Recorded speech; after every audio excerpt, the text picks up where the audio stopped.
Welcome to Kenton Teaches. Enjoy the video. In this video, I will explain how to make lemonade vodka. To begin, gather your essential ingredients.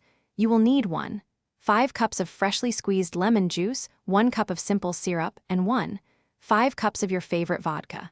Additionally, have 3 cups of cold water ready.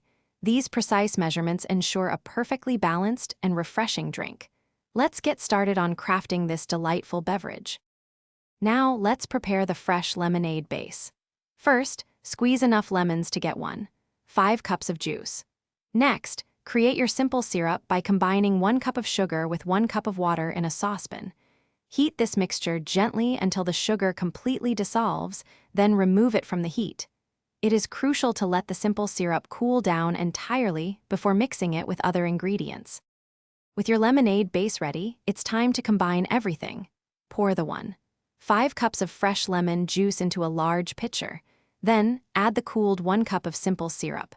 Next, carefully introduce 5 cups of your chosen vodka. Finally, stir in the 3 cups of cold water. Mix thoroughly until all ingredients are well combined, ensuring a consistent flavor throughout. Your delicious lemonade vodka is almost ready to enjoy. For the best taste, chill the entire mixture in the refrigerator for at least 2 hours. When serving, pour it over ice in tall glasses. A fresh lemon slice or a sprig of mint makes a perfect garnish. For a little extra sparkle, you can even add a splash of sparkling water to each glass. Cheers! Thanks for watching. Please subscribe if this video was helpful.